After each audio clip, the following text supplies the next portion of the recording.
movimiento interior. Muy buenas noches a todos, de veras que es un placer estar aquí con ustedes, con mis compañeros, compartir estos grandes momentos en hoy lunes 10 de agosto.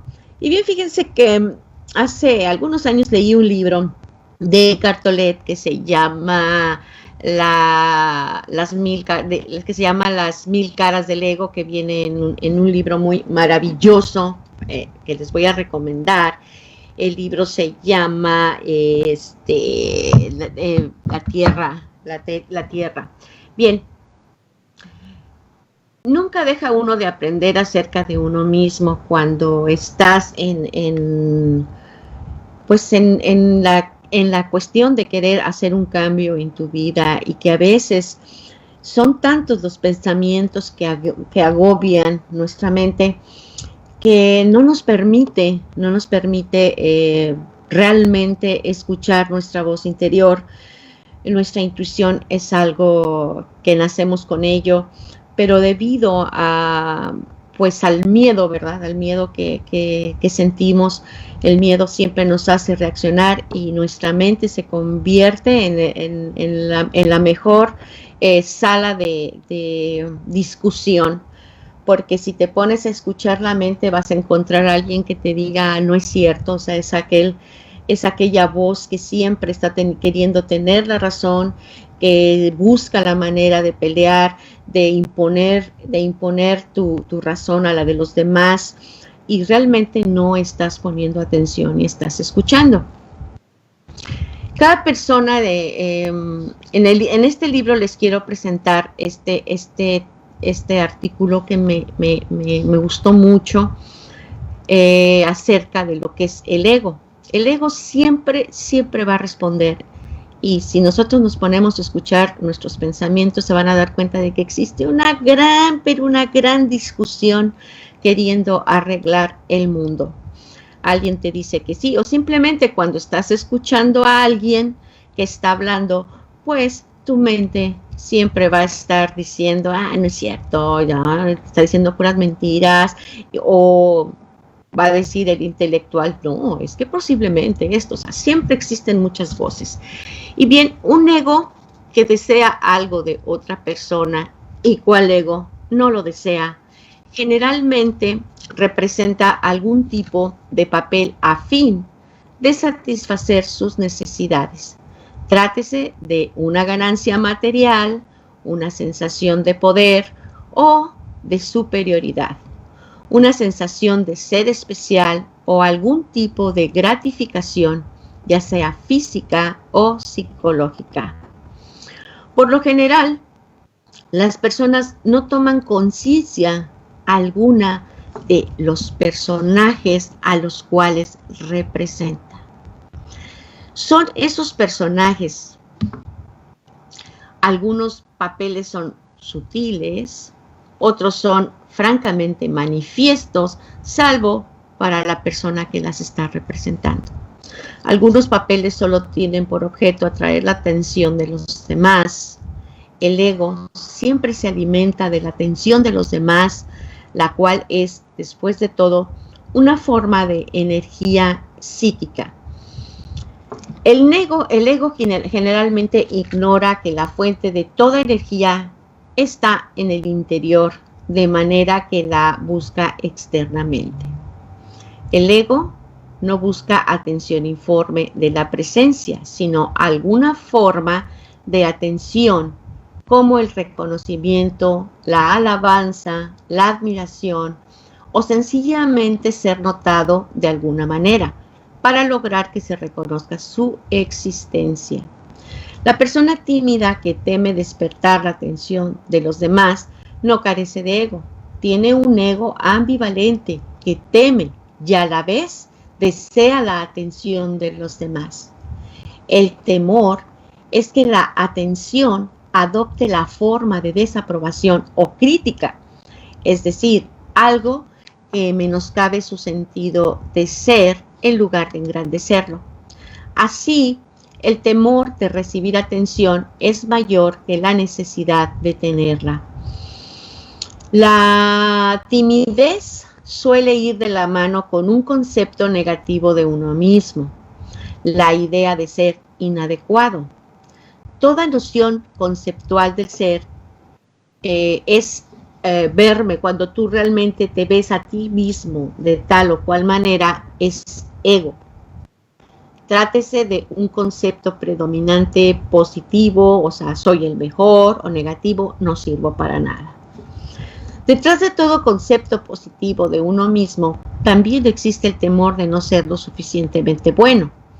Detrás de todo concepto negativo de uno mismo, se oculta el deseo de ser el mejor de todos, o mejor que los demás.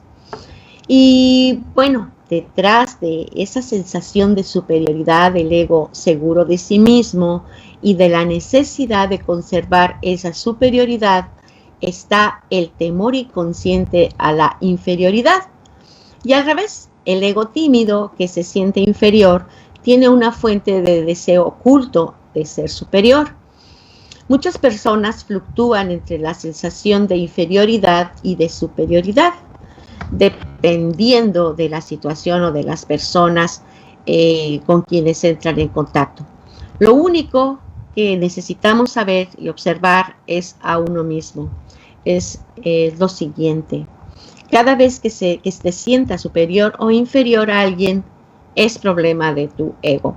Y fíjense que sí se crean unas grandes batallas dentro de nuestra mente, porque cada voz que está juzgando o está diciendo algo de acuerdo a cómo nos sintamos, pues realmente está creando ahora sí que un juego del ego.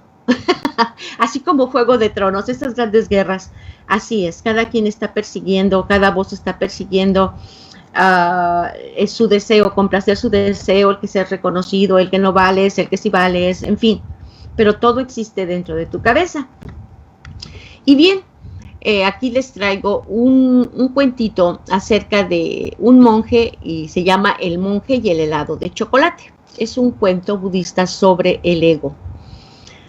Muchas veces hemos oído nombrar al ego como el causante de la soberbia o culpable del sufrimiento de una persona ante una situación indeseada. Pero, ¿qué es el ego exactamente y cómo afecta a nuestra felicidad? Pues para la psicología occidental es una representación que hemos elaborado de nosotros mismos. En cambio, desde el punto de vista budista, el ego es una actividad, la tendencia recurrente a identificarnos con cualquier cosa que tenga esa representación que creemos ser, ya sea yo soy Sansón y Dalila, o yo soy fulano, o yo soy quien soy, en fin, o yo no sirvo para nada, o sí sirvo, en fin, siempre va a haber ese conflicto dentro de nuestra mente. Y bueno, pues con este cuento vamos a ver cómo esta identificación nos mantiene separados del mundo y nos aporta, pues siempre nos aporta sufrimiento e insatisfacción, porque cuando pretendemos satisfacer nuestro ego, pues siempre va a haber la necesidad de buscar más. La felicidad no es algo que haya que obtener por otra parte. Usted siempre, la felicidad es la felicidad. Ese deseo nace de la sensación de estar incompleto. ¿Y para quién existe esa sensación de estar incompleto? Pues hay que investigarlo. Joel había llegado hacía ya 3 años a una de las más antiguas comunidades budistas del Tíbet. Y ahí ansiaba ser ordenado para convertirse en un monje ejemplar. Todos los días, a la hora de la cena, le preguntaba a su maestro si al día siguiente se celebraría la ceremonia de su ordenación. Todavía no estás preparado. Primero tienes que trabajar la humildad y dominar tu ego, le respondía su mentor. ¿Ego?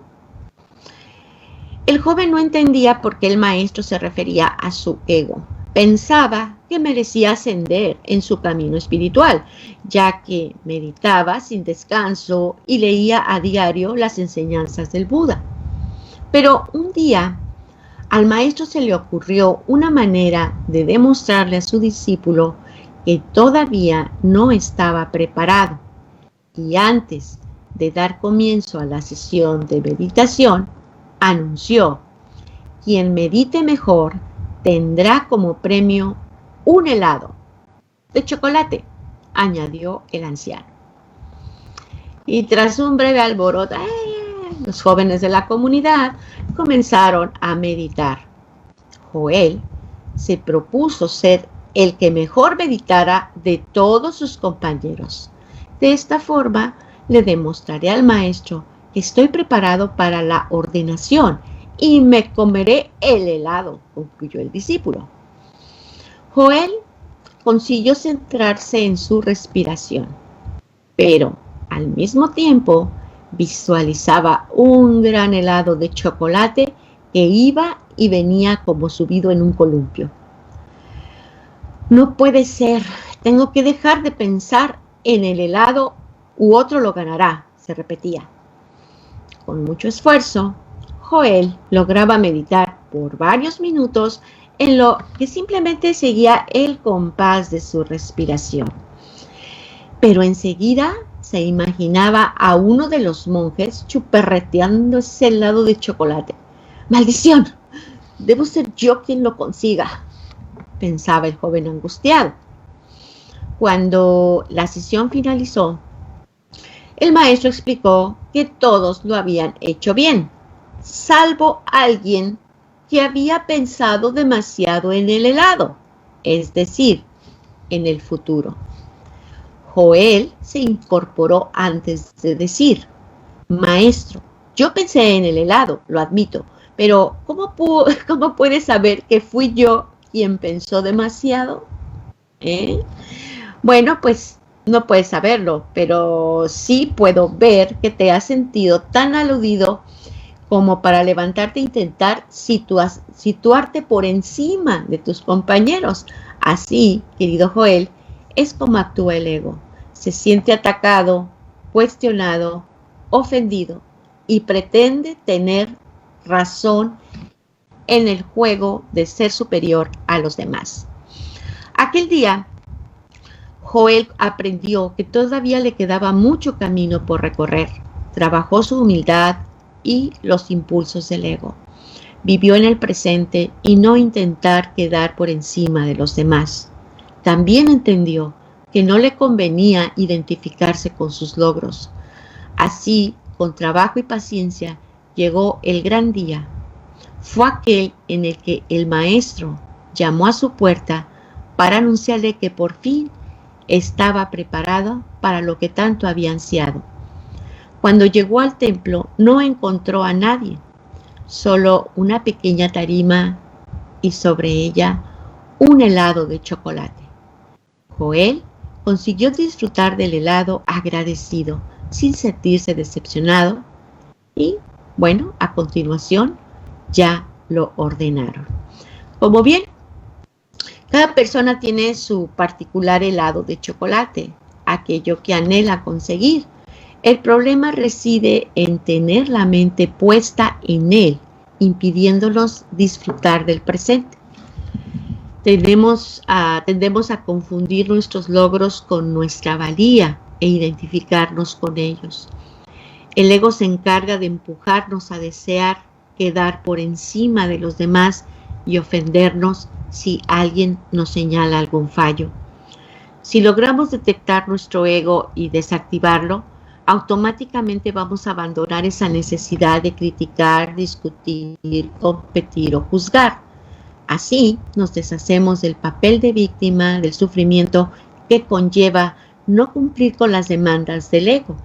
Y con esto vamos a poder conseguir y disfrutar de todos los helados que deseemos. Muchísimas gracias. Tan tan.